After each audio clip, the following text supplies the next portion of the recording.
Donc on va se détoxer la tête pour imaginer ce que la géoénergie pourrait nous apporter. Les invités d'honneur pour cette magnifique table ronde sont Vincent Potier. Vincent Potier qui a un parcours très intéressant parce qu'il a commencé par de la technique. Il était en charge du gros patrimoine chez CBRE d'immeubles sur le plan technique. Ensuite la gestion et maintenant il est asset manager. Alors, il y a 2 ans, en fait, j'ai repris les études pour passer justement en asset et ma thèse était sur la valorisation des espaces en sous-sol, sur Paris notamment, dans le cadre des emplacements de stationnement qui réduisent comme peau de chagrin au fur et à mesure. Voilà. Donc, on va lui poser des questions sur qu'est-ce qu'on fait de tout ça. Ensuite, Hélène. Donc, bonjour à tous, donc Hélène Hoffmann. Donc moi je suis ingénieure spécialisée donc en pompe à chaleur géothermique. Ça fait presque 9 ans que je m'investis à son développement en France, en Amérique latine, notamment le Brésil. Donc voilà, je suis une passionnée, hein, vous l'aurez compris. Et donc ça fait 2 ans que j'ai rejoint l'équipe Celsius Energy. Et donc je fais partie de l'équipe en charge du développement commercial. Et oui, la dernière petite nouvelle, c'est que j'ai été élue trésorière, donc membre du bureau de l'Association française des professionnels de la géothermie. Voilà. S'il vous plaît, vous pouvez à nouveau, parce que c'est une femme. Woman Power. Merci. Ensuite, nous allons convier Guillaume Parisot. Bonjour à toutes et à tous. J'ai l'honneur de diriger Aveltis. Nous, on exploite des bâtiments. On fournit tous les services, donc on va parler un peu plus technique aujourd'hui. Mais on va jusqu'à l'hospitality, le fitness, la conciergerie aussi. Et on fait tout ça dans une garantie de charge. C'est-à-dire qu'on s'engage a priori sur le montant que ça va coûter. Donc par les temps qui courent avec des sujets inflationnistes, eh bien, ça éveille pas mal de curiosité pour le moins, voire plus. Donc c'est assez intéressant et depuis très récemment, au-delà de s'engager sur uniquement l'aspect pécunier de la chose, on s'engage aussi sur l'aspect environnemental puisqu'on est en train de tester un mécanisme de garantie carbone, un peu sur le même principe où on va fixer un seuil de garantie. Qu'est-ce qu'il y a ? Un seuil haut, non, bravo, au contraire, on va essayer de le faire le plus bas possible, le seuil. Ah non, mais ce qu'on disait, c'était ambitieux, on était contents. Ah oui. Et donc, on teste ça sur un bâtiment, mais l'idée aussi, là, c'est après, c'est de passer à l'échelle et de pouvoir déployer cette garantie carbone un peu partout. Ouais. The last but not least, c'est le début de la chanson. Alors, les nouveaux modèles, une force de frappe dans les sous-sols, le calculator et... moi, je voudrais savoir où on en est dans le monde fini, infini.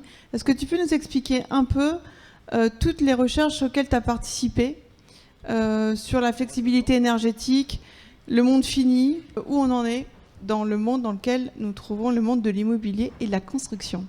C'est à vous. J'ai combien de temps ? Quelques éléments de contexte rapides et puis un peu des tendances qu'on perçoit à l'IFPEB. Bon, la tendance de fond, c'est que depuis le temps qu'on parle de faire du réemploi de matériaux et de faire des économies d'énergie, on a été plus ou moins tragiquement rattrapé par le destin. Il y a encore quelques années, si on nous avait dit qu'on allait avoir une pandémie mondiale, d'ailleurs qui n'est plus un cas de force majeure maintenant dans les contrats, petit nota rapide, une pénurie de matériaux, c'est incroyable quand même quand on entend les industriels nous dire je sais pas comment je vais m'en sortir, je suis pas sûr d'approvisionner, je suis pas sûr de livrer sur le chantier. Et on a même des commerciaux qui sont un peu des casques bleus qui viennent annoncer au maître d'ouvrage que ça va coûter plus cher et que ça va être livré plus tard.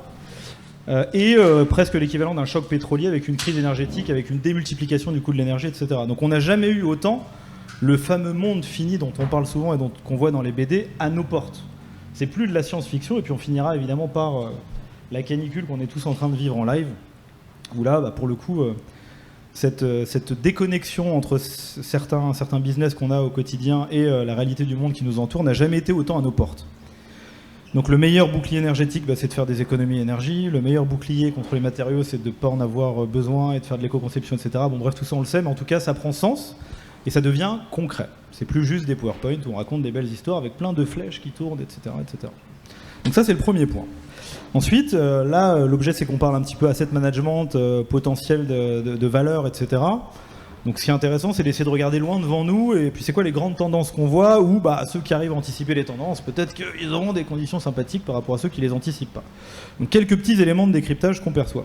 Premier élément, on sait qu'on veut consommer moins d'énergie, le meilleur bouclier tarifaire, c'est d'avoir pas besoin de trop de kilowattheures, et puis on veut décarboner les énergies.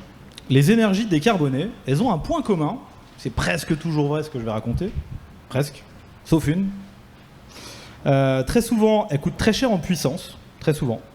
Ça veut dire que si on met une grosse machine, ça coûte très cher. Voilà. Par exemple, une grosse installation photovoltaïque, une grosse éolienne, une grosse pompe à chaleur. Donc très souvent, les énergies décarbonées, on a très envie de mettre un petit équipement qui tourne le plus longtemps possible. Ça, c'est la première tendance de fond. Donc, on a envie d'avoir de la mixité énergétique. Voilà. On n'a pas envie d'avoir une solution, un seul vecteur. On va avoir envie d'avoir un couplage, une mixité, etc. Et d'ailleurs, je crois que c'est le cas ici, puisqu'on a une pompe à chaleur avec un appoint gaz. On retrouve un peu cette logique de se dire, j'ai une infrastructure énergétique performante, je vais essayer de la faire tourner le plus longtemps possible pour qu'elle soit la plus rentable possible. Et du coup, j'ai un autre vecteur énergétique qui coûte peut-être moins cher en puissance, qui est à côté. Les énergies fossiles ayant un avantage extraordinaire, c'est qu'elles coûtent pas cher en puissance. Voilà. Donc on a de la puissance pas chère quand on en a besoin, même si c'est pas longtemps. Ça, c'est le premier point important. Le deuxième point, c'est encore un grand point commun des énergies décarbonées, c'est que souvent elles sont très capricieuses et elles ne sont pas disponibles au moment où on en a besoin. C'est pas complètement vrai pour la géothermie parce qu'elle est quand même assez souvent disponible. C'est pour ça que j'ai dit qu'il y a quelques exceptions. La première, c'est... Bon, bref, chacun verra midi à sa porte. Donc, mais c'est quand même un grand point commun des énergies décarbonées. La première, la puissance. Donc on a envie d'avoir de la mixité, on a envie de jongler entre des vecteurs qui sont très souvent disponibles le plus longtemps possible, et puis d'autres qui coûtent moins cher en puissance et qui sont peut-être un peu moins performants. Et puis le deuxième, c'est que le solaire, ça marche moins bien la nuit, les éoliennes, ça marche moins bien quand il n'y a pas de vent. Donc on se retrouve dans une alchimie de jonglage entre des vecteurs énergétiques qui vont présenter des performances environnementales, techniques, économiques qui ne sont pas les mêmes. Donc on passe d'un monde où on avait une bonne vieille chaudière, un bon vieux groupe froid et puis ça tournait, à un monde où on va avoir envie de jongler entre le meilleur kilowattheure au meilleur moment, etc. Et donc ça, je trouve ça intéressant parce que tu parlais du monde fini. D'un seul coup, on va devoir questionner le kilowattheure. Voilà. Ce kilowattheure-là, quand est-ce qu'il est dispo, à quel moment, est-ce qu'il est vertueux, est-ce qu'il ne l'est pas, etc., etc. Donc ça, c'est la première tendance que je trouve très importante. Donc on parlait un petit peu de valorisation d'actifs, etc. On est tenté de penser qu'un actif qui est capable d'être un peu un chef d'orchestre de différents vecteurs énergétiques, peut-être qu'il crée des conditions du succès plutôt qu'un autre. Ensuite, je vais juste raconter une toute petite anecdote et après je me tais. On va parler un petit peu du réseau électrique. On entend beaucoup de stratégies immobilières où on va être neutre en carbone, horizon 2030, 2040, 2050, et puis quand on gratte un peu, il y a tout un tas de leviers pertinents, et très souvent, on a envie de basculer sur des vecteurs décarbonés. Il se trouve que l'électricité en France est incroyablement peu coûteuse et incroyablement décarbonée. Alors c'est pas incroyable, c'est un pari industriel qui a été fait et qui porte ses fruits, donc en tout cas, c'est le cas. Et donc, fin d'année dernière, il y a eu une étude assez extraordinaire qui a été réalisée par RTE, où je vous encourage à lire le résumé exécutif, parce que j'avoue que le rapport complet est quand même assez musclé, qui nous raconte une histoire. L'histoire que nous raconte RTE, elle est intéressante parce que nous, on a très envie de basculer sur le vecteur électrique, il est décarboné. Il y en a plein d'autres décarbonés, mais on peut avoir la tentation de faire ça. Et RTE nous raconte une histoire en disant, horizon 2050, on va faire 40% d'économie d'énergie. Ça, c'est plutôt cool. Par contre, on va augmenter la production électrique de 35%, le besoin. Donc, d'un côté, on réduit les besoins d'énergie finale au niveau national, ce qui est une démarche de maîtrise de l'énergie. Puis de l'autre côté, il y a possiblement une électrification des usages importante. Donc il y a de plus en plus de besoins. Donc mon réseau, il est de plus en plus tendu. Ça rappelle un peu ce qu'on s'est dit tout à l'heure. La deuxième chose que raconte Futur Énergétique, c'est, et en plus de ça, en plus d'avoir une électrification des usages, il y a de plus en plus d'énergie intermittente. Le nucléaire va plutôt tangenter les 50% et on va avoir de plus en plus d'énergie renouvelable intermittente. La même histoire qu'on s'est dit il y a 5 minutes. Et donc RTE dit, il va falloir qu'on trouve tout un tas de leviers pour jongler d'un vecteur à l'autre, pour trouver des leviers pour réussir à faire cet équilibrage infernal entre les gens, ils allument la lumière, espérons qu'il y a l'électricité au bout du tuyau. C'est assez rigolo parce que nous, on vit dans un monde où l'électricité, elle est parfaitement stable, elle est limitée, on appuie sur le bouton, ça s'allume. Donc là, tout doucement, on commence à être dans un truc de science-fiction où on a RTE qui nous dit va falloir trouver des leviers. Alors dans les leviers, on a plein qui ne nous regardent pas trop côté bâtiment, des interconnexions, des choses comme ça, c'est musclé. Du stockage, il y a plein de choses, le véhicule to grid pour la mobilité. Puis il y a un truc sympa qui s'appelle la flex. La flex, c'est quoi? C'est de dire, moi, il y a des moments où il y a une énergie verte disponible sur le réseau. Est-ce que quelqu'un en veut? Voilà. Et là, il y a deux options. Soit on a un bâtiment qui dit bah non, moi j'appelle l'énergie au moment où j'en ai besoin. Donc si tu m'en donnes au moment où j'en ai pas besoin, je sais pas faire. Puis il y a peut-être d'autres bâtiments qui diront bah moi je me suis organisé. Voilà, j'ai peut-être un ballon d'eau chaude, je sais pas, j'ai peut-être une solution. Et je vais être capable d'aller chercher cette énergie bas carbone parce que voilà, je me suis organisé pour. Et à l'inverse, RTE nous dit il y a des moments peut-être où ce sera tendu. Voilà, on n'aura plus la puissance disponible et j'espère qu'il y a des gens qui diront t'inquiète, moi j'ai prévu un système, je suis capable de couper certains usages pendant 2 heures, 3 heures et puis du coup toi ça te permet de fonctionner bien. Donc en fait la flex c'est quoi? C'est la capacité à se dire je bascule d'un vecteur à un autre, où je m'efface, j'arrête, où je décale, etc., etc. Et donc là on voit quand même qu'il y a une reconfiguration un petit peu des schémas énergétiques des bâtiments. Donc ça c'est le point que je voulais partager, puis je terminerai juste, on parlait un peu de science-fiction, mais donc je vous le dis pour que vous l'ayez à l'esprit. À l'hiver dernier, l'appel de puissance maximale qu'il y a eu sur le réseau électrique national, c'était 95 gigawatts. Pour vous donner un peu un ordre de grandeur, le secteur du bâtiment, c'est 75% de l'appel de puissance. L'industrie, c'est flat, la mobilité, c'est flat. Le secteur le plus thermosensible, c'est le secteur du bâtiment. Éclairage, évidemment, chauffage, qui sont des usages thermosensibles. En ce moment, il y a un plan de bataille qui est en train d'être mis en place par le gouvernement. Il y aura pas mal de campagnes de communication après l'été, dans le cadre du plan de résilience, et là ça va vous faire sourire, pour sauver les 4 prochains hivers. C'est-à-dire comment est-ce qu'on arrive à faire cet équilibrage drastique pour les 4 prochains hivers. On a un concours de circonstances, un peu de retard sur les maintenances de centrales nucléaires, vous avez dû le voir dans les journaux. Et il y a quand même un sujet de gaz russe où si on a un peu de gaz, on va peut-être pas le balancer dans des cycles combinés pour faire l'électricité. C'est possible qu'on chauffe les gens quand même en priorité. Donc tout ça, c'est pas de la science-fiction, tout ça c'est une réalité d'aujourd'hui. Et donc ça nous donne déjà quelques indices sur quelles pourraient être les clés pour avoir un actif extraordinaire qui sache jongler d'un vecteur à l'autre et aller chercher le meilleur kilowattheure au meilleur moment. Donc forcément, par rapport à ça, et si on se projette sur une valeur de 50 ans, entre l'autonomie, la flexibilité, la capacité de donner et de prendre uniquement quand on en a besoin, la sobriété, la solidarité, on a bien vu ce matin qu'on pouvait s'étendre pour échanger, l'autonomie, enfin, je l'ai dit en premier, mais l'autonomie en fait énergétique pour éviter d'aller pomper sur le secteur.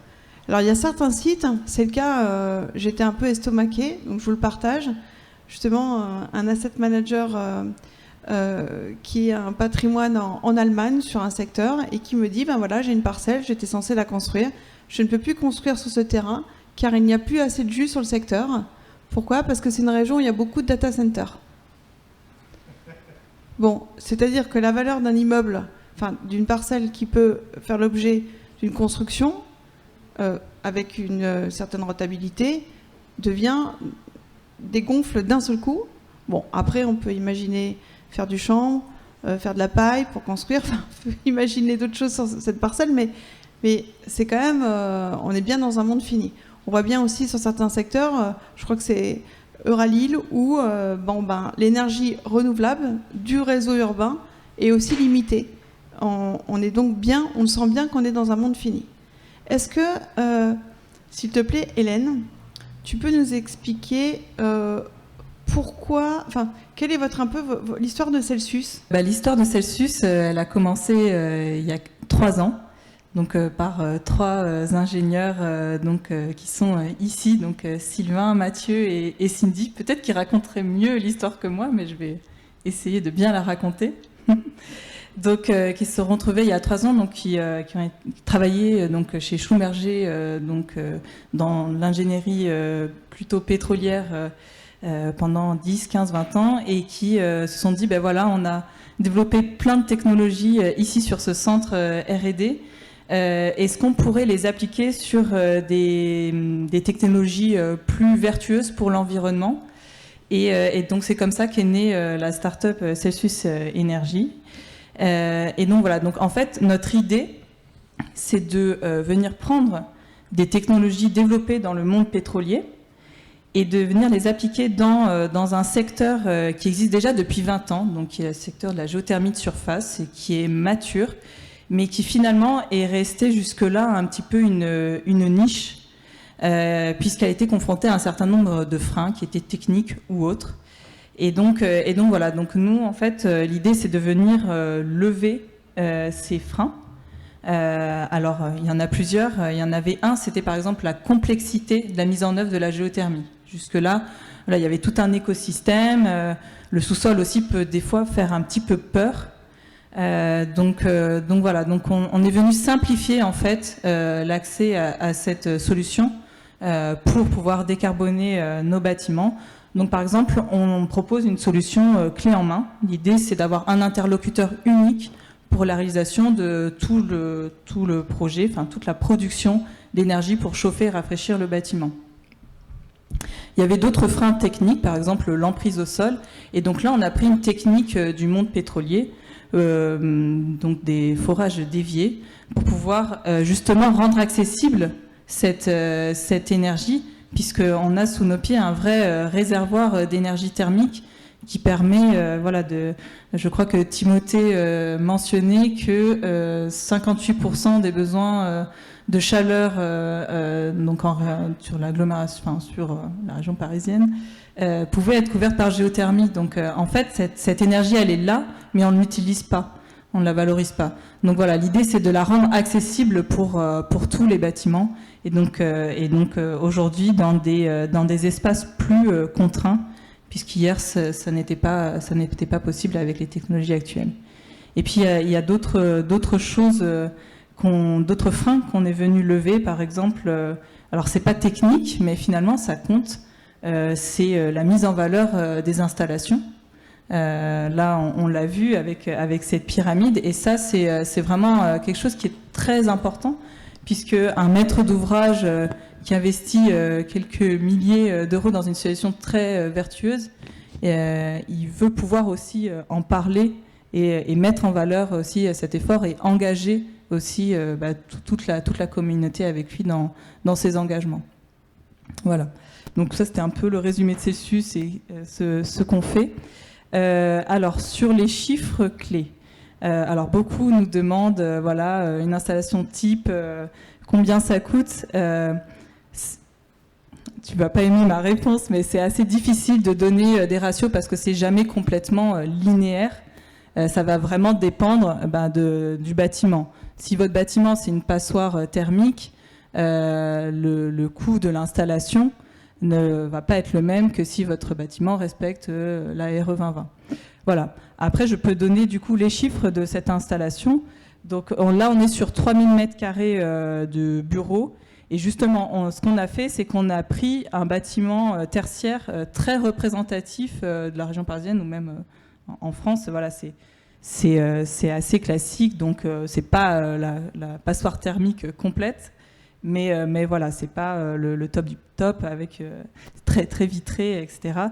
Et donc 3000 m², on a fait 10 forages, 10 sondes géothermiques qui vont passer sous le bâtiment. Donc on va venir chercher cette énergie thermique pour chauffer et rafraîchir ce bâtiment en réduisant du coup de 90% l'empreinte carbone liée au chauffage et à la climatisation. Puisqu'initialement, ce bâtiment était chauffé et rafraîchi par du gaz et groupe froid, donc vraiment ce qu'on trouve de manière générale. Et donc, au niveau donc quels sont les prérequis pour ce type d'installation ? Alors nous, par exemple, sur l'emprise au sol, on prend que 15 m² au niveau des têtes de forage. Donc on a vraiment besoin de très peu d'espace. On peut se mettre au pied du bâtiment. C'est un peu du plug and play. Au pied du bâtiment pour venir le chauffer et le rafraîchir. Après, en termes donc évidemment, au niveau des forages déviés, on ne sort pas de la parcelle. Donc il nous faut une surface parcellaire, on va dire, de l'ordre de 2000 m². Donc voilà, c'est à peu près les chiffres. Et puis voilà, je pense que c'est à peu près tout sur les chiffres clés. Voilà. Alors, Guillaume, quand on regarde un système comme ça, où, par rapport à d'autres systèmes d'énergie, on voit bien qu'il y a quand même une sorte d'infrastructure qui fait partie de l'installation. Sur cette partie infrastructure, forcément, c'est une sorte de viabilisation énergétique à long terme qui aujourd'hui pourrait potentiellement être intégré dans le coût du terrain. Comme quand je viabilise un terrain pour me connecter à l'eau et à l'électricité, je fais la même chose, sauf que je le fais en profondeur. Est-ce que tu peux nous donner ton avis, monsieur calculateur? Oui, alors évidemment, quand on compare différentes technologies, ça provoque des débats d'experts, et puis il y a évidemment des intérêts divergents. Là, je pense qu'il y a une petite communauté pour la géothermie, peut-être ici, vraisemblablement. Mais juste en termes, en essayant de donner juste quelques ordres de grandeur et essayer un peu de dépassionner ce débat, quand vous êtes sur de la transformation, quand vous utilisez une énergie qu'on va transformer pour créer de la chaleur, en général, un cycle thermodynamique, vous avez un rendement qui est inférieur à 1. Ça, c'est les lois de la physique, c'est pas Guillaume Parisot qui le dit. Ensuite, quand vous êtes sur des sujets où vous allez utiliser des types des pompes à chaleur, c'est un frigo. Hein, en fait, c'est un frigo à l'envers ou réversible qui fait les deux. Mais donc là, vous pouvez aller chercher des performances qui sont supérieures à 1. Ça veut dire quoi? Ça veut dire que je vais injecter 1 d'électricité et je vais m'attendre à avoir plus que 1 de chaud. D'accord? C'est le fameux COP. Quand on regarde ce que ça donne, quand on est sur une PAC avec l'air, quand on va échanger avec l'air, on peut attendre des rendements. Nous, ce qu'on voit, on pilote plusieurs bâtiments là-dessus, c'est vraiment un retour d'expérience terrain que je vous donne. On va être entre 2 et 3. J'injecte 1, je récupère entre 2 et 3. Sur la géothermie, on va aller chercher des coefficients de performance qui vont être plus importants que ça. Pourquoi? Là aussi, c'est pareil, c'est pas Guillaume Parisot, c'est la physique. C'est-à-dire que quand j'échange avec l'air, je suis tributaire de la température de l'air. Quand j'échange avec le sol, il est à plus ou moins 1 degré, il est à 13 degrés. Donc je vais avoir des niveaux de performance meilleurs, et notamment dans les situations extrêmes. Donc on va aller chercher des performances qui vont être meilleures. Et alors, clin d'œil pour pas qu'on me dise que j'ai oublié, si en plus je suis en géocooling, c'est-à-dire que les conditions font que je peux ne pas avoir mon système de frigo et directement piquer les calories, je vais pouvoir aller sur des performances encore meilleures. Qu'est-ce que ça veut dire? Ça veut dire que, si on raisonne un peu, effectivement, le thème c'est l'asset. Si je mets ma casquette d'asset maintenant. Bon, asset, moi je parle retour sur investissement. Hein. Si je suis un financier pur, l'immeuble que je prends, c'est j'ai mis de l'argent, j'ai un taux de cap, j'attends mon rendement. Donc moi, il me faut un retour sur investissement. La géothermie, elle va me coûter un peu plus cher, ce qu'on disait, à l'investissement initial. Parce qu'effectivement, il y a différentes techniques, mais je vais mettre des sondes, il y a des travaux sur le terrain, je vais mettre une installation. Elle va me coûter un peu plus cher que ce que je vais avoir sur un système de pompe à chaleur classique ou un système de chaudière classique. Mais en fait, ce que je vous ai dit, c'est qu'on divise l'énergie qu'on apporte versus ce que je crée en termes de chaud et de froid par 3, 4, 5. Ça veut dire quoi?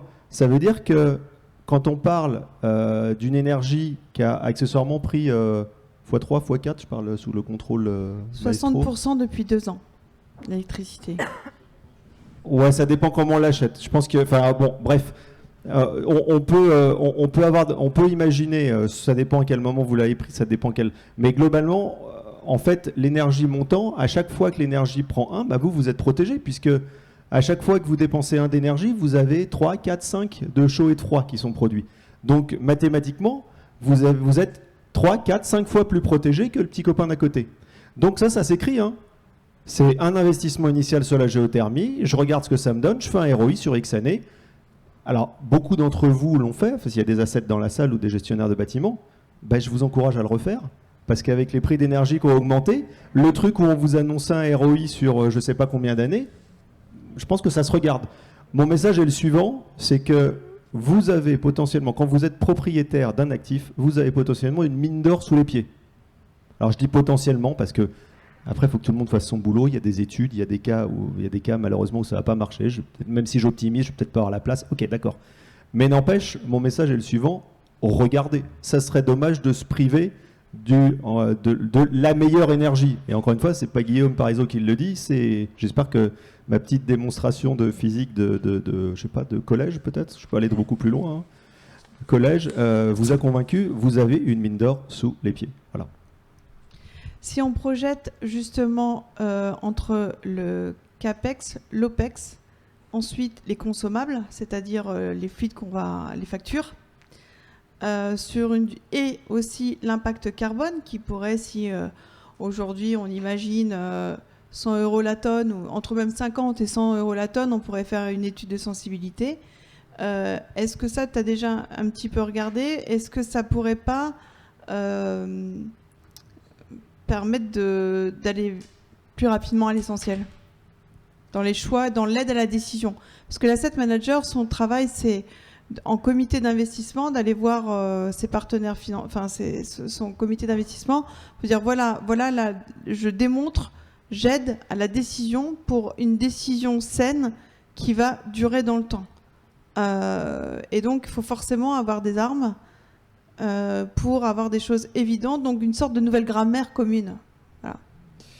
Oui, alors, au risque de doucher un peu certaines idées ici, pour avoir fait des business plans, c'est très rare qu'on paye une rénovation sur le sujet énergétique, une rénovation immobilière.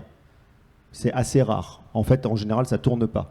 Par contre, en général, quand on va rénover un bâtiment et qu'on veut créer de la valeur, c'est-à-dire remettre un bâtiment dans le loyer prime, c'est quoi le loyer prime? C'est le meilleur loyer de la zone, faut cocher toutes les cases.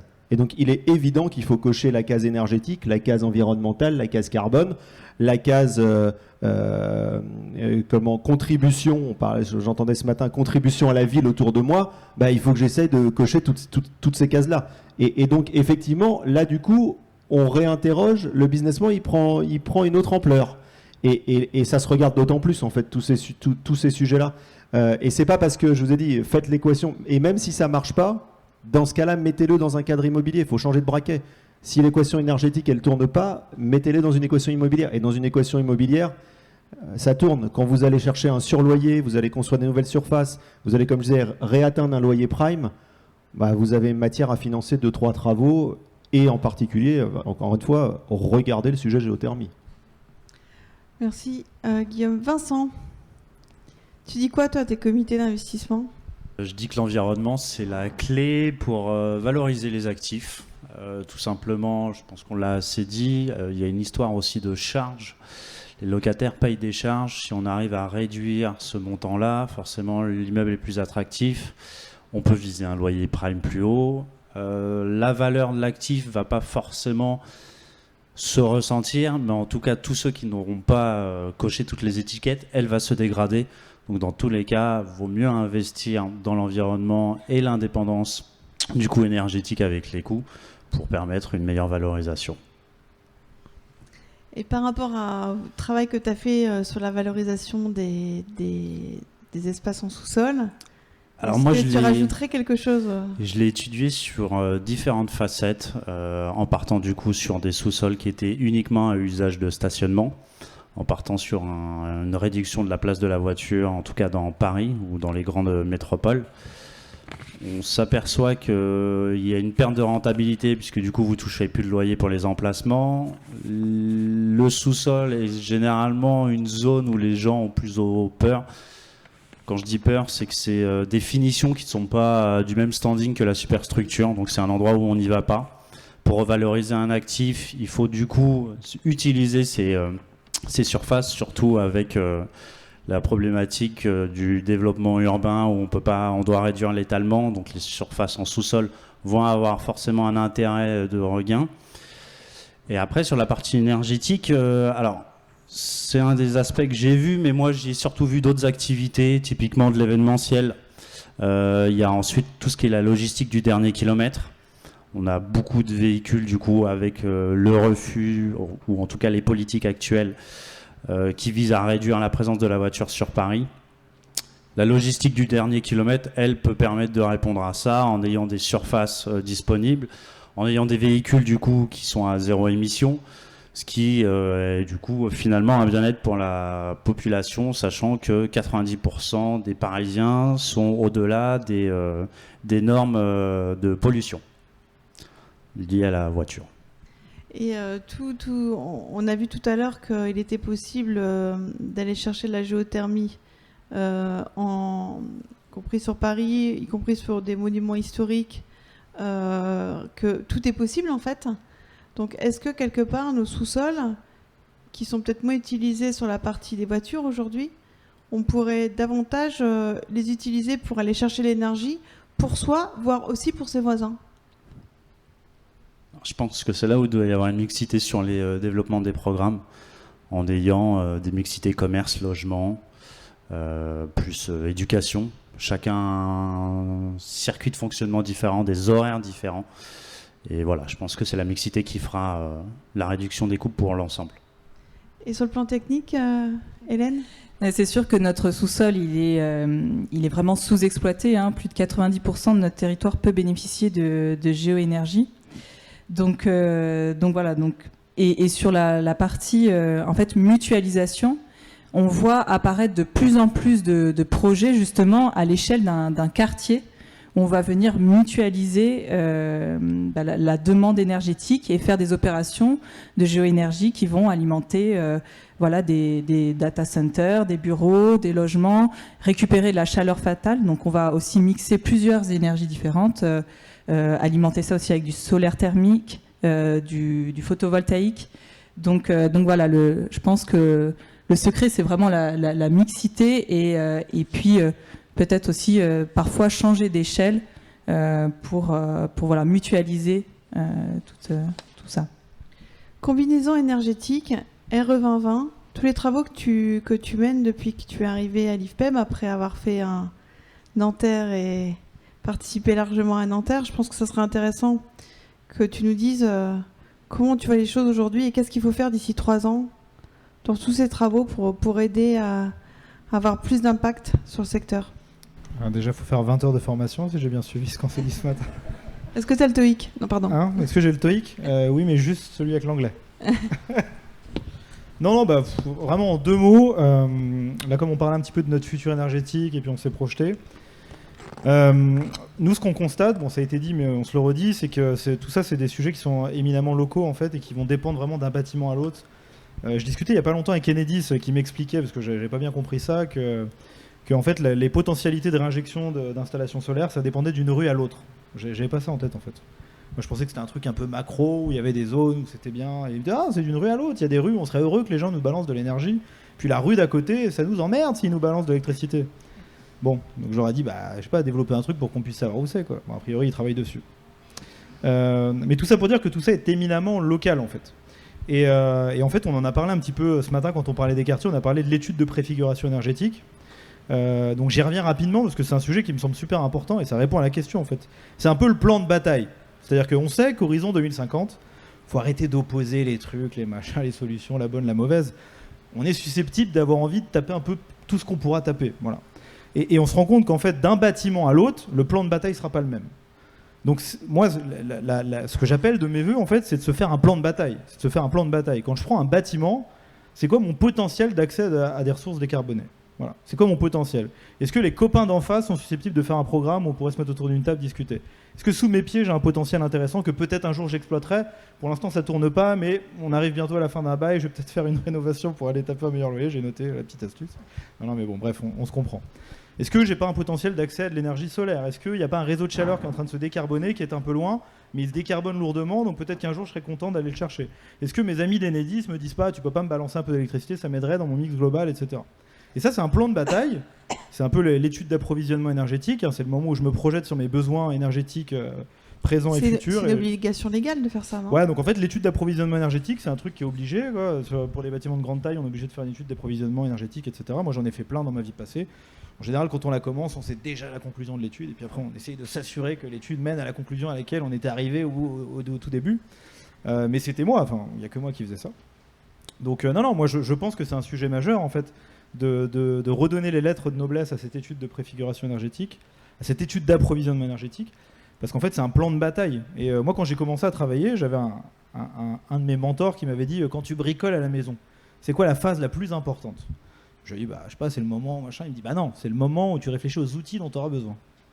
C'est vrai en plus. C'est pareil. Voilà. La recommandation que je ferais, c'est quoi les outils dont on aura besoin si on veut réussir à construire notre futur énergétique. Avec toutes les cartographies qu'on a pu voir, l'ensemble de l'open data, il y a quand même des choses qu'on pourrait imaginer avancer, non ? Ouais, mais il va falloir qu'on se parle du coup. Ouais. Ça va être l'enfer. On a beaucoup de choses disponibles, donc on n'est pas à l'abri d'y arriver si on a envie de le faire. Vincent, est-ce que tu regardes un peu différemment les actifs que tu peux avoir en portefeuille par rapport à cette nouvelle source de bon sens sous nos pieds ? Alors, l'avantage, c'est qu'on a déjà des actifs qui sont en géothermie, donc c'est pas une innovation. Mais par contre, il y a l'histoire de l'accessibilité qui m'a été remontée, et ça, vraiment, c'est un point que je vais conserver. De ce que j'en comprends, du coup, on n'a plus besoin d'avoir la même place pour pouvoir accéder à l'infra. Donc forcément, c'est un point qui va être vu, même si je pense qu'il y a également d'autres pistes. Mais celle-là, en tout cas pour le chaud et le froid, est essentielle. Ouais. Autant se servir de ce qui est plus ou moins gratuit et être indépendant. Merci. Donc on voit bien qu'on est au début du nouvel ère. On a beaucoup parlé des nouveaux modèles entre la gouvernance, comment je partage avec le voisin, comment je limite. En fait, l'expérience qu'on a pu avoir dans le booster du réemploi, c'est que les ressources, en fait, c'est toujours le même réflexe, c'est ne pas les utiliser, de les protéger, de les circulariser, d'en prendre conscience. On parlait ce matin d'un bâtiment conscient. T'imagines en comité, alors ton bâtiment il est conscient ou inconscient? Ah là, vraiment inconscient, quoi. Bon, en sachant que l'inconscient, c'est 90% de notre cerveau, on a quand même beaucoup de taf. Bon. Allez, un petit mot pour la fin. Allez, honneur aux femmes. En fait, je voulais juste rebondir sur une discussion que j'ai eue juste avant avec Christophe. Je lui demandais, Christophe, si j'ai un bâtiment avec label X, il coûte combien plus cher? Et en fait, 10%. Non. En fait, la réponse, c'est que finalement, c'est la performance environnementale du bâtiment, c'est devenu un must-have. Si ce bâtiment ne respecte plus le décret tertiaire, quand on va vouloir le vendre, ça va être un peu le produit immobilier un peu pourri que personne ne va vouloir acheter. Et donc voilà, il y a une réelle, on va dire, création de valeur, mais en tout cas, c'est devenu vraiment le prérequis pour nos bâtiments. Par rapport à l'expérience Cube de Cube, quels sont les axes pour atteindre justement cette neutralité carbone Alors, la pour que recette de chacun cuisine... reparte en conscience? Ah, d'accord. Bon, donc on a essayé de faire une supra-simplification d'un truc assez compliqué, et on a peut-être réussi. En fait, on s'est rendu compte qu'il y a quand même 3 ingrédients pour réussir à aller vers le maximum de sobriété carbone, et en plus on les connaît quasiment tous. Le premier, c'est consommer moins d'énergie et de matériaux. On a de la chance, tout ce qui marche sur l'énergie marche sur les matériaux, c'est assez rigolo. Donc voilà, tout ce qu'on arrivera à faire pour avoir besoin de moins de kilowattheures et moins de tonnes de matériaux n'est pas à l'abri qu'à la fin c'est des vertus environnementales. Consommer mieux, questionner l'impact environnemental du kilowattheure et l'impact environnemental des matériaux, faut compter, etc. Mais c'est une grammaire qu'on connaît sur l'énergie, consommer moins, consommer mieux. On a du pot, ça marche aussi sur les matériaux. Puis après, il y a l'intensification d'usage et basculer du kilo de CO2 par mètre carré à par personne, et comment est-ce que finalement un environnement urbain, un espace contribue à améliorer le bilan carbone individuel de chacun. Je ne sais pas combien vous êtes, mais moi je suis à 6-7 tonnes, donc bref. Et donc là, c'est encore un sujet d'innovation important, même si on en parle beaucoup, mais c'est un peu cette question de comment est-ce qu'on reconstruit la ville sur la ville, comment on se réinvente, et puis comment est-ce qu'on revoit la performance environnementale comme la contribution d'un espace à faire diminuer le bilan de tout le monde. Donc ça, c'est une supra-simplification des recettes de cuisine qu'on a vues. On n'a rien trouvé d'autre, et puis à chaque fois qu'on nous amène des leviers, ça rentre dans une des cases. Donc voilà, en tout cas sur les sujets carbone, voilà ce qu'on a pu identifier. Guillaume? Oui, moi je voulais insister sur un autre point. Alors déjà, juste un petit commentaire par rapport aux 10% en plus. En fait, c'est vrai à l'instant T quand la norme sort. C'est comme si demain, je prends un autre exemple. Aujourd'hui, on a quand même beaucoup de voitures thermiques. Demain, il n'y aura que des voitures électriques. Aujourd'hui, vous demandez combien ça coûte plus cher de faire une voiture électrique. On vous dit, j'ai aucune idée de combien c'est. Ouais, dans 10 ans, en fait, ça ne coûtera plus rien puisqu'on ne saura rien faire d'autre. C'est exactement pareil avec le bâtiment. C'est-à-dire qu'à un moment donné, quand BBC est sorti en 2012, c'est ça, BBC Logement, oui, ça coûtait 10% plus cher de le faire. 3 ans après, en fait, ça coûtait pas plus cher. De toute façon, on ne savait plus rien faire d'autre. Tous les process de l'entreprise étaient alignés sur cette nouvelle norme. Donc, au bout d'un moment, ça coûte plus rien en plus. Oui, je voulais insister sur un autre point. Une fois qu'on a beaucoup parlé de transformation, de faire des travaux, des choses comme ça, il se passe quelque chose après. C'est-à-dire que c'est vrai que quand on regarde ça d'un œil de promoteur, on a l'impression que quand on a fini le projet, c'est fini. Mais en fait, non, au contraire, ça commence. C'est-à-dire que l'occupant rentre dans le bâtiment, l'investisseur a son bâtiment, le gère, et ça commence en fait, en vrai, ou en tout cas c'est une nouvelle chose qui commence. Et là en fait, moi je voudrais faire un plaidoyer pour toute la partie aval, qui est l'exploitation. Parce que vous pouvez avoir le plus beau bâtiment du monde, s'il est mal exploité, vous n'aurez pas la performance attendue. Et c'est vrai, particulièrement sur les systèmes de géothermie. Alors, c'est pas compliqué, c'est complexe par contre. C'est-à-dire qu'il faut un pilote dans l'avion et un pilote qui a un peu l'habitude. Donc ces pilotes, ils existent, ils sont même capables de s'engager sur les résultats. Donc, on sait ce qu'on fait. On le fait en partenariat avec Ginger Burgeap sur les bâtiments. Donc il y a un engagement de résultats sur la performance de l'installation de géothermie.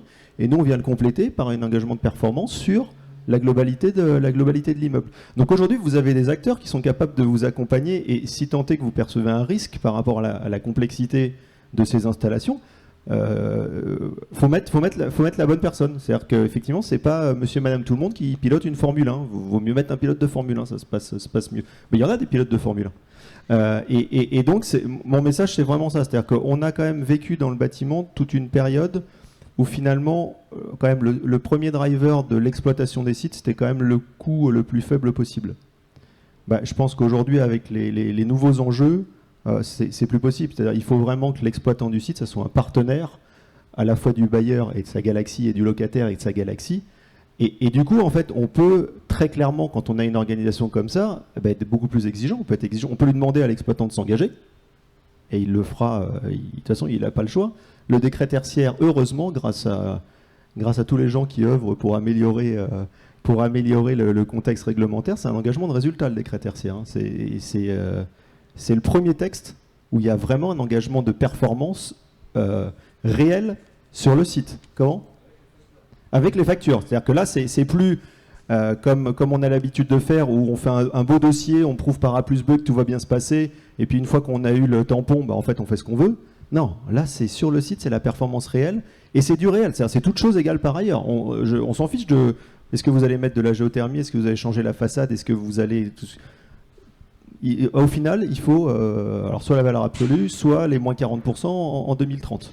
Et vous faites comme vous voulez. Et ça, c'est vachement bien. Moi, c'est la première fois qu'on fait ça en France.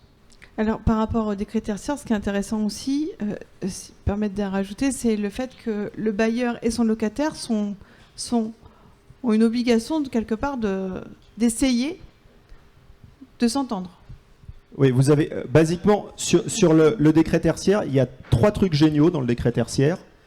Il y a engagement de résultat, je l'ai dit. Il y a effectivement collaboration obligatoire entre bailleurs et preneurs. Ça, c'est génial. Et le troisième truc, ça fait peur à beaucoup de personnes dans la profession. Le décret tertiaire, c'est juste la transposition des accords de Paris au domaine du bâtiment. C'est pas un truc lunaire. C'est juste les moins 40%, ils sont dans l'accord de Paris. C'est-à-dire que c'est notre contribution en tant que secteur d'activité à l'accord de Paris. Donc il n'y a pas le choix. Faut y aller. On pourrait même se dire, est-ce qu'on ne devrait pas aller un peu plus loin ? Et dernier point là-dessus, et c'est un peu le pont entre mes 2 derniers propos, nous, de notre expérience, l'échéance 2030 du décret tertiaire, c'est majoritairement du pilotage. C'est-à-dire que si déjà vous prenez vos actifs et que vous demandez à votre exploitant de bien les régler, je ne dis pas qu'il ne va pas y avoir 2-3 remplacements d'équipements, peut-être des petits travaux à faire, mais globalement, vous avez fait l'essentiel du chemin. 2040-2050, on en reparlera. Là, ça peut être un peu plus lourd. Mais 2030, commencez par juste poser la question, qu'est-ce qu'on peut faire ? Comment on peut pousser ce bâtiment un peu plus loin ? Comment je peux avoir le meilleur de mon bâtiment ? Et je pense qu'on vous rendrez compte que vous aurez fait un beau bout du chemin. Ouais. Si on remplace ou si on construit ou réhabilite 1 à 1,5% par an de la surface, sur le reste, c'est-à-dire qu'en 2050, il restera encore 70%. Sur les actifs qu'on gère, la géoénergie peut être aussi mise en place. La géothermie n'est pas forcément réservée uniquement aux bâtiments qui font l'objet de travaux neufs ou de réhabilitation. En fait, ça pourrait être aussi une alternative, voire de partager ces solutions-là avec le voisin, une servitude de par exemple, servitude de vue, servitude de cour commune, servitude de géothermie pour aller chercher. Qu'est-ce que tu en penses ? On pourrait passer l'après-midi, mais je vous promets, c'est la dernière question. Je vais essayer d'aller vite. Je partage le constat, c'est-à-dire que le neuf et la réno, c'est 1 à 2% du parc par an. Donc effectivement, horizon 2050, on n'y est pas. Enfin, en tout cas, ça ne peut pas être la seule manière de faire. Alors, pour autant, il faut le faire. Pourquoi ? Parce que c'est ça qui véhicule toute l'innovation. C'est quand même ça qui va permettre l'état de l'art, il est fait quand même dans le neuf ou la réno, parce qu'on a un champ d'action qui est large, a fortiori dans le neuf, puisqu'on crée ex nihilo, même si il y aura quand même la trajectoire, elle est quand même assez donnée. Il y a de moins en moins de neufs et il y aura de plus en plus de rénaux. Enfin, c'est un peu dommage de ne pas réutiliser l'existant. Donc je pense qu'il va y avoir, un transfert un peu comme ça. Après, on peut augmenter ce pourcentage. C'est un sujet aussi. C'est de voir quels mécanismes vont pouvoir favoriser des transformations de bâtiments. Néanmoins, oui, effectivement, même si, allez, on est fou, on passe de 2 à 4%. Alors déjà, on a fait x2, ça serait énorme. On n'y est pas encore. Donc oui, il faut travailler sur l'existant, évidemment. Et ce qui est extrêmement intéressant, c'est que là aussi, c'est regarder le sujet géothermie. Je ne dis pas que ça marche dans tous les cas. Je ne dis pas que ça marche du point de vue technique, je ne dis pas que ça marche du point de vue économique. Je dis simplement, vous avez un gisement d'or sous votre bâtiment, regardez si vous pouvez le prendre. Alors Vincent, est-ce que tu vas revoir tes business plans pour ton prochain comité, qui, je pense, me souvenir qu'ils viennent juste de passer. Donc ça sera pour l'année prochaine. Il faut que tu commences à te préparer. Alors, ton potentiel énergétique de tes actifs, qu'est-ce que tu fous ? Alors, moi, j'entends beaucoup parler en fait de tout ce qui est technologie, mais pour moi, il y a un point essentiel, c'est d'abord l'occupant. Généralement, il se comporte jamais pareil qu'à la maison. Il demande toujours une température excessive, il veut toujours de la clim à 18, par contre, chez lui, il n'en a pas. Donc je pense qu'il y a déjà un gros travail d'éducation à revenir sur les bases essentielles d'une tenue, je sais pas, de respect d'autrui, on va dire, au niveau des consommations. Chez soi, c'est pas Versailles, je vole pas la citation. Et je pense qu'au bureau, parfois, on s'oublie et on considère que c'est l'entreprise qui paye. Du coup, la consommation, elle s'en ressent. Et je pense que voilà, outre l'aspect pilotage, une GTB qui fonctionne, qui est bien pilotée, c'est très important, mais ça ne fait pas le tout. Il y a l'occupant et sa façon de l'occuper. Est-ce que dans la partie digitale de Celsius, est-ce que vous pourriez imaginer être, comme vous avez bien avancé sur cette partie-là innovante, combiné avec d'autres énergies pour vraiment avoir un système de pilotage, d'autonomie, de flexibilité, enfin de tout ce qu'on a évoqué, connecté ? Est-ce que c'est dans un de vos projets ? Alors je sais que sur certains projets, donc il était envisagé de mettre des panneaux solaires pour alimenter justement les pompes à chaleur. Donc oui, dans ce cas-là, nous pourrions envisager d'adapter notre système de pilotage digital et de coupler ça avec les panneaux solaires photovoltaïques. Donc oui, a priori, notre système est modulable et de toute façon, il est connecté à la GTB du bâtiment. Ce qu'on a compris, c'est qu'on peut projeter sur plus longtemps. Il ne faut pas avoir peur. Faut essayer. Il faut quand même se rendre compte qu'on va être très très sensible très rapidement à la capacité d'être en autonomie et aussi d'être dans la flexibilité avec la ville en fonction des secteurs qui pourront avoir un effet 1-0 sur certains sites. Bon, on avance. Rendez-vous l'année prochaine pour la mise en place des cash flows peut-être sur un peu plus longtemps que généralement on le fait sur 10 ans. Ça redonne un petit peu espoir. Merci de votre participation. Donc vous avez bien vu qu'on est quelques-uns autour de la table, avoir une motivation pour avoir de l'impact et faire avancer les choses en toute humilité. Ce qu'on a compris, c'est que si on n'était pas en harmonie ensemble, on ne pourrait pas, même si on défend des intérêts économiques parfois différents, avancer. Mais il y a une des clés, c'est sûr que quand on conçoit un bâtiment, c'est l'architecte. L'architecte, avant le 1er janvier, on était en RT, en réglementation thermique. Bon, l'épaisseur des murs, le calcul, je me souviens de Katia, quand j'étais en école d'ingénieur, on calculait tout ça, l'épaisseur, le truc, là, très bien. Mais aujourd'hui, on est vraiment dans des calculs réels du carbone. Et j'aime aussi à dire aussi de calculer aussi l'impact sur l'eau, tout le temps. Dès que vous pouvez le faire sur le carbone, faites-le sur l'eau, parce que c'est exactement la même chose, la même logique, et c'est le même endroit, les fiches FDES, où il y a l'info. Donc toujours faire les deux. Et de cette organisation-là, toujours avec l'IFPEB, l'Institut français de la performance de l'énergie, et A4MT, Action for Market Transformation. Et après avoir initié le booster du réemploi des matériaux, on s'est dit pareil, bon allez, on y va, on commence et on avance. Après 2 ans, on va commencer à fleurir quelques marguerites, donc on est ravis. L'homme qui plantait chaque jour un arbre et petit à petit on voit une forêt. C'est important sur la biodiversité. On a imaginé un peu la même chose sur la partie architecturale. Parce que les concepteurs, on va dire les architectes, les bureaux d'études, les ingénieurs, tous autour de la table, ils doivent intégrer en fait intégrer cette charge technique à la fois pour le logement et pour le bureau, en sachant qu'aujourd'hui on parle sur le neuf, mais en 2025 vraisemblablement ça sera aussi sur la partie ancienne, c'est-à-dire de calculer, d'être capable de calculer. Et en même temps, je veux dire, on a envie que ça soit quand même un amusement. C'est sûr que vu les 2 dernières années qu'on a passées, il faut retrouver quelque chose de positif dans l'acte de concevoir.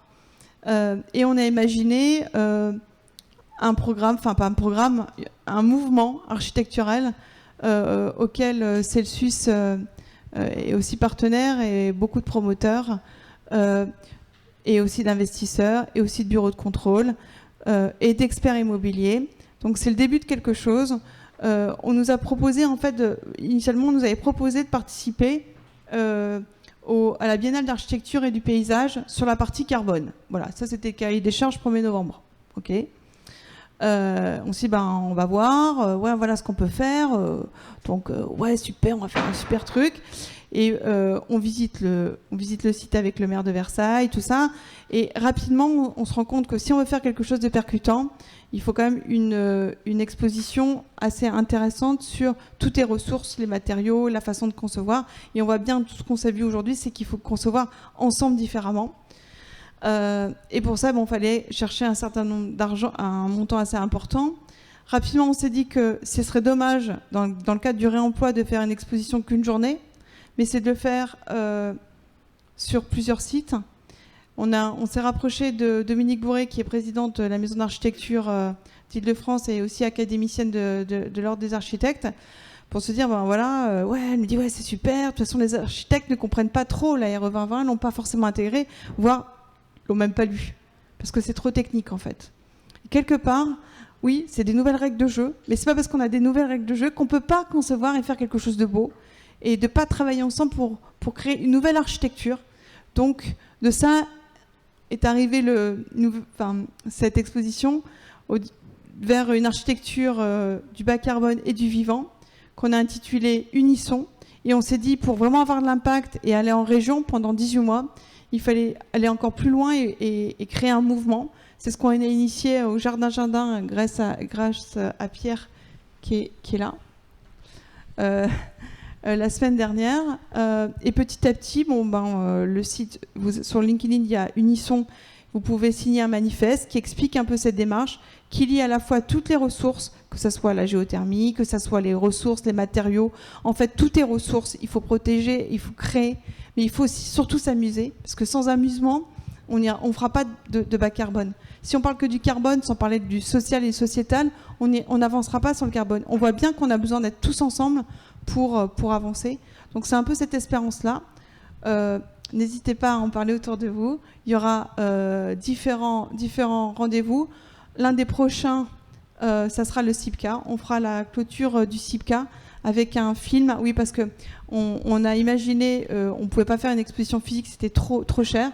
On s'est dit qu'on ferait une exposition visuelle, film, avec toute une série de conférences qui sera animée par Thierry Paco, l'urbaniste, qui est extraordinaire, justement pour faire débat, pour discuter un petit peu comme la journée qu'on vient de passer aujourd'hui, de façon concrète sur les opérations, et on ira dans les régions, au sein des maisons d'architecture, qui sont en 24 heures chrono, sur 34 maisons d'architecture, on a eu le hockey d'une vingtaine. Donc on s'est dit, bon, allez, on prend tout ce qui est à prendre. Voilà. Merci Laetitia. Encore une initiative, alors je ne sais pas si à l'initiative, en tout cas portée par Laetitia. Hein. Laetitia, c'est quand même la chef d'orchestre de cette journée. Donc déjà, si on peut tous lui faire un énorme bravo. Laetitia qui a porté le booster d'Iremploi. Je ne dirai pas le nombre de choses, mais cette journée, le mouvement Unisson, donc voilà, d'avoir quelqu'un à nos côtés à tous qui est moteur à ce point-là, je pense qu'on s'en rend tous compte.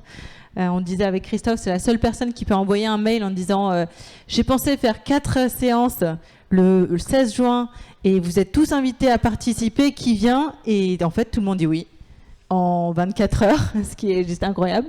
Donc bravo et merci Laetitia. Je pense que c'était vraiment très qualitatif avec des intervenants, on l'a vu ce matin, encore maintenant, avec tous un point de vue très, très spécifique, très expert sur les questions qui nous rassemblent tous et qui sont systémiques en fait. On le voit bien, on ne peut pas agir chacun dans son coin. Moi je m'occupe du sous-sol, toi tu t'occupes de l'isolation, toi tu t'occupes de l'asset management et toi tu fais l'exploitation, ça ne marchera pas. Donc au sein d'une même filière, qu'on se parle tous, au sein d'une même industrie.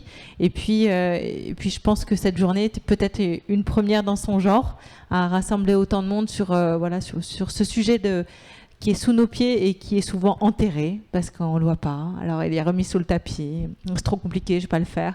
Et là on s'aperçoit que déjà il y a des références qui tournent et des belles références, puis il y a des envies, et puis de toute façon il y a un besoin d'agir ensemble. Donc ravi de vous avoir tous eu aujourd'hui.